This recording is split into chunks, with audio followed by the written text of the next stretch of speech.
विद्यार्थ्यांना आपण घेऊन आलेला आहात, कसं काय ध्येय धोरण असतील, काय टार्गेट असणार आहे, काय अचीव्ह करण्याकडे तुमचं जास्त लक्ष असणार आहे? सर्वप्रथम तर मी आपलं सर्वांचा आभार मानतो. महाराष्ट्राचे लोकप्रिय उपमुख्यमंत्री महोदय माननीय नामदार एकनाथजी शिंदे साहेबांनी शालेय शिक्षण या त्यांच्या जिव्हाळ्याच्या विषयाची जबाबदारी आमच्या नाशिकवर त्या ठिकाणी दिली. माननीय मुख्यमंत्री महोदय देवेंद्रजी फडणवीस साहेब त्यांनी या बाबीचं समर्थन केलंय आणि म्हणून येणाऱ्या दिवसांमध्ये राज्यमंत्री महोदय पण आम्ही दोघं सोबत आहोत. विद्यार्थी हा केंद्रबिंदू मानून गरीब विद्यार्थ्यालाही या स्पर्धेतल्या युगातलं शिक्षण त्यांना मिळायला पाहिजे. या स्पर्धेमध्ये ते सर्व विद्यार्थी टिकले पाहिजेत आणि आनंदायी शिक्षण पद्धतीच्या माध्यमातून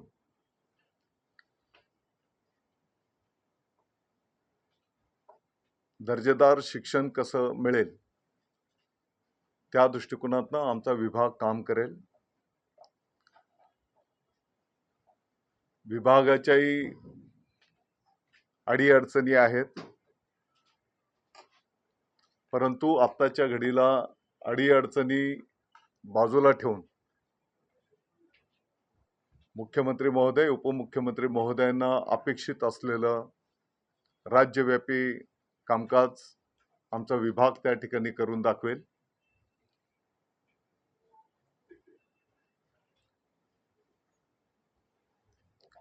आपल्याला माहिती आहे की 4 दिवसापूर्वी भारताचे माजी पंतप्रधान मनमोहन सिंग साहेबांचं दुःखद निधन झालंय आणि त्यामुळे हे 2-3 दिवस आम्ही हा पदभार स्वीकारण्याचं आम्ही थांबवलं होतं.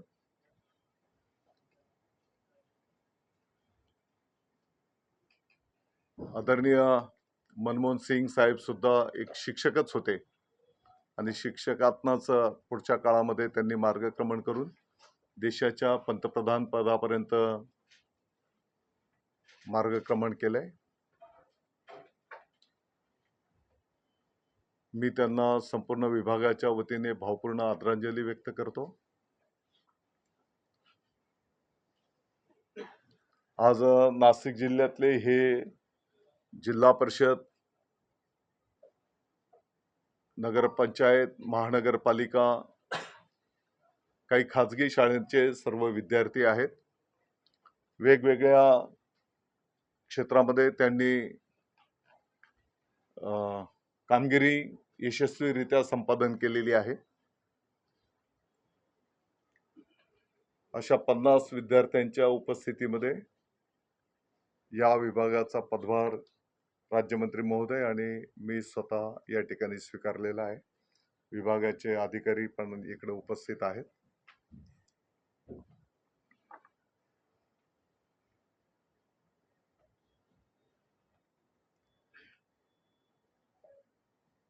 साधारणपणे 2.25 कोटी विद्यार्थ्यांची संख्या,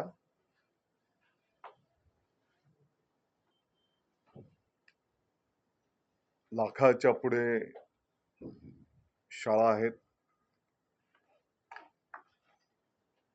7.5 लाखाच्या पर्यंत शिक्षक बंधू भगिनी आहेत.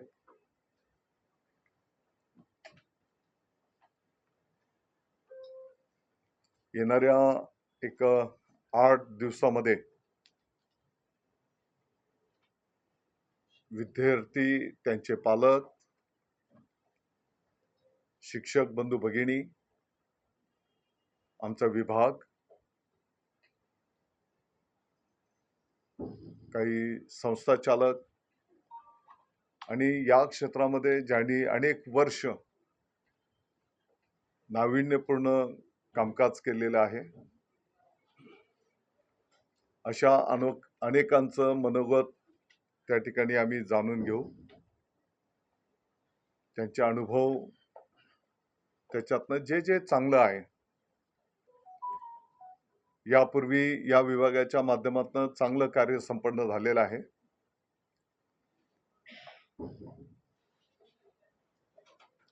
अनेक शिक्षक बंधू भगिनी त्यांच्या अडीअडचणी असताना सुद्धा त्यांच्या माध्यमातून चांगलं कार्य संपन्न होत आहे. काही ठिकाणी कमतरता असेल, दुरुस्ती करण्याची आवश्यकता असेल, ते निश्चितपणे केलं जाईल. त्याच्यासोबतच आम्ही गावांना, पालकांना पण विनंती आवाहन करणार आहोत की त्यांचेही आम्हाला सहकार्य, शुभेच्छा, आशीर्वादाची गरज आहे.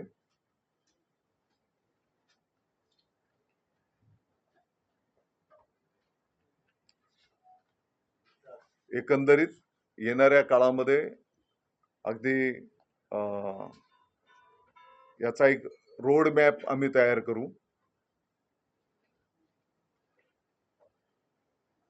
वरिष्ठांचं मार्गदर्शन घेऊन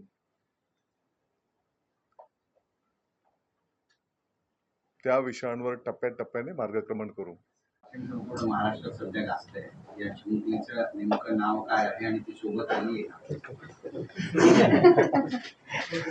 काय झालं की मला वाटतं मागच्या वर्षाची गोष्ट असेल, आपल्या नाशिक जिल्हा परिषदेच्या क्रीडा सांस्कृतिक कार्यक्रमाच्या स्पर्धा संपन्न झालेल्या, आणि मग तिकडचा पालकमंत्री या नात्याने जे विद्यार्थ्यांनी टॉपर होते, तर त्यांना आम्ही बाबा तुम्हाला सर्वांना मुंबईला मंत्रालयात घेऊन जाऊ असं तेव्हा शब्द प्रयोग केला होता. मध्यंतरी निवडणुका आणि या माध्यमातून ते थोडे विषय मागे पडले होते, परंतु योगायोग आहे की आज त्या सगळ्यांना इकडे घेऊन येण्याची संधी मिळाली. संदर्भात वारंवार तक्रारी ज्या आहेत त्या आहेत, निकृष्ट दर्जाची मिड डे मील लहान मुलांना दिलं जातं, राज्यभरातल्या अनेक तक्रारी खास करून मागची काही काळामध्ये आहेत, त्यामध्ये काही सुधारणा केली जाईल संबंधित कंत्राटदार? निश्चितपणे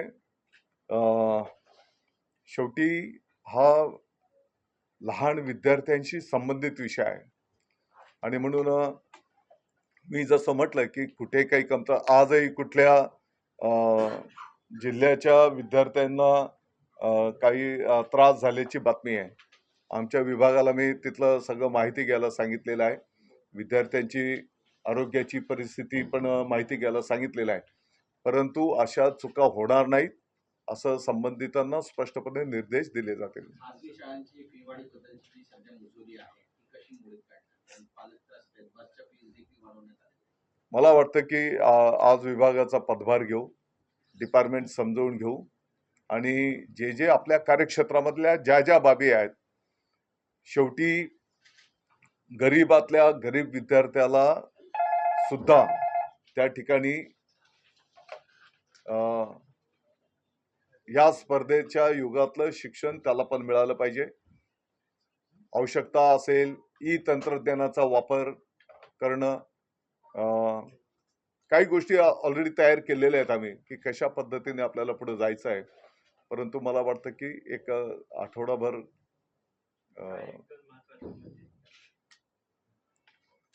सारांश असेल की तो उद्याचा भारताचा नागरिक आपल्याला घडवायचा आहे, संस्कारक्षम तो असेल, आणि हे सर्व आनंददायी शिक्षणाच्या माध्यमातून दर्जेदार शिक्षण कसं देता येईल त्या दृष्टिकोनातून विभाग आमचा मार्गक्रमण करेल. दादा, काही वर्षांपासून असं एक बघायला मिळतंय की शिक्षण मंत्री बदलला, शालेय शिक्षण मंत्री बदलले की बऱ्याच धोरणांमध्ये बदल होतो. शिक्षण ही एक कॉन्स्टंट प्रोसेस आहे, ती नाही सुरू राहिली तर ते गडबड होते.